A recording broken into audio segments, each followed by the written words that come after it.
नमस्कार, मैं हूं आपके साथ मयंक। तो देखिए, आजम खान और अखिलेश यादव की मुलाकात हुई। उसके बाद अखिलेश यादव ने प्रेस कॉन्फ्रेंस करी और उसमें अखिलेश की तरफ से कई बड़ी बातें कही गई हैं। अखिलेश यादव ने कहा कि आजम खान मेरे लिए परिवार की तरह है। मिलने में आया हूँ और मैं जेल मिलने नहीं पहुँच पाया था। मैं आज अभी आपसे बैठ कर के स्वास्थ्य को लेकर के और उनका हालचाल ले रहा हूँ। और आदरणीय आजम खान साहब वो बहुत पुराने नेता हैं। पुराने नेताओं की बात ही कुछ और है, पुराने लोगों की बात ही कुछ और होती है। ये हमारी पार्टी के दरख्त हैं, इतनी गहरी जड़ें और उतना ही गहरा उनका साया भी हम लोगों के साथ हमेशा रहा है। और ये बड़ी लड़ाई है, उसमें हम सब लोग मिलकर के लड़ेंगे। उनका स्वास्थ्य अच्छा हो, उन्हें न्याय मिले और शायद देश के इतिहास में और पॉलिटिकल कैरियर के इतिहास में पता नहीं भारतीय जनता पार्टी कौन सा गिनीज वर्ल्ड रिकॉर्ड बनाना चाहती है, कौन सा वर्ल्ड रिकॉर्ड की पॉलिटिकल परिवार आदरणीय आजम खान साहब पे सबसे ज्यादा केस लगे हैं। कोई अगर दूसरा परिवार ऐसा हो जहां पर केस लगे हैं, उनके ऊपर है गलत केस लगे, उनके पत्नी पर बेटा अब्दुल्ला और उनके परिवार के और जितने भी साथी रहे, उन सब पर इस सरकार ने झूठे मुकदमे लगाए हैं। और इतना तकलीफ परेशानी किसी को नहीं पहुंचाई गई होगी जितनी आदरणीय आजम खान साहब और उनके परिवार को पहुंचाई गई है। ये कोई वर्ल्ड रिकॉर्ड बना रही है भारतीय जनता पार्टी।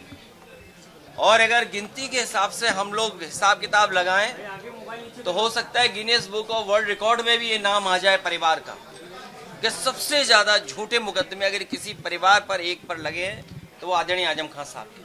नाराजगी दूर हुई, जो ये बात सामने आ रही थी कि नाराज है आजम खान जी से, कोई मिलने नहीं आया। मैंने आपसे कहा कि पुराने लोग, पुराने समाजवादी जो नेताजी के साथ रहे और जो नेताजी के साथ है, उनकी बात ही अलग होती है। 2027 में सरकार बनने जा रही है और पीढ़ी की आवाज बुलंद होगी। कि कोई कल्पना कर सकता है कि सुप्रीम कोर्ट में जज साहब के ऊपर भी जूता फेंक दिया गया हो या जूता निकाला गया हो।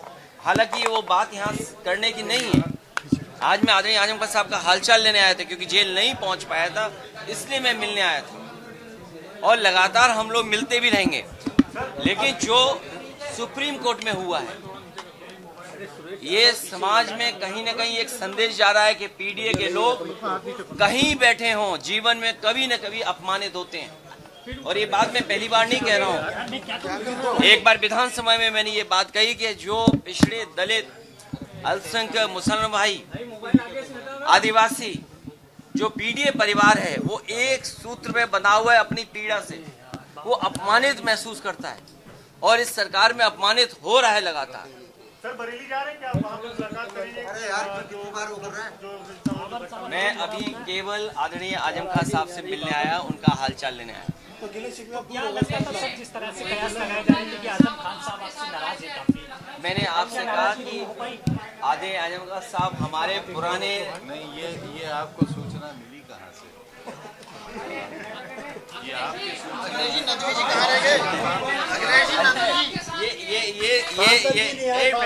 ये पत्रकार साथी, ये मेरा हवाई जहाज कहाँ उतार रहे थे आप लोग? नहीं, बरेली तो कुछ लोग उतार रहे थे, कुछ लोग यहाँ भी उतार रहे थे। हाँ, यहाँ से जीते हैं आजम खान साहब के परिवार से नहीं मिले हैं। अभी मैं अकेला आया हूँ मिलने। मेरा बेटा भी नहीं आया।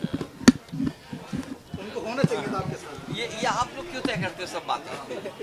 आप लोग सब तय कर लेते हो। अभी तो आप लोग सब तय कर, अभी मैं मिलने आया हूँ। मैं को लेकर आपको फिक्र ये करनी चाहिए कि कितने झूठे मुकदमे लग रहे हैं।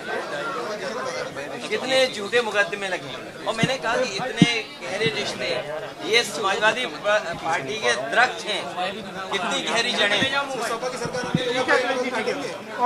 आदरणीय आजम खान साहब पर मैंने पहले भी कहा, फिर कहता हूँ कि जितने भी झूठे मुकदमे लगे सब वापिस होंगे। और एक यूनिवर्सिटी का अच्छा काम कर रहे थे, न केवल हम आप लोगों के इस समय के लोगों की मदद करें, बल्कि आने वाली पीढ़ी का भी भाग्य सुधरता। सोचिए, यूनिवर्सिटी को जो लोग बर्बाद कर रहे हैं, वो समाज में हर चीज को बर्बाद करना चाहते हैं। 2027 में कितना मजबूत मान रहे हैं? इतना मजबूत है कि भारतीय जनता पार्टी को जनता हटाने जा रही है। इस बार देखिएगा, जनता आगे होगी और पॉलिटिकल पार्टी पीछे दिखाई देगी।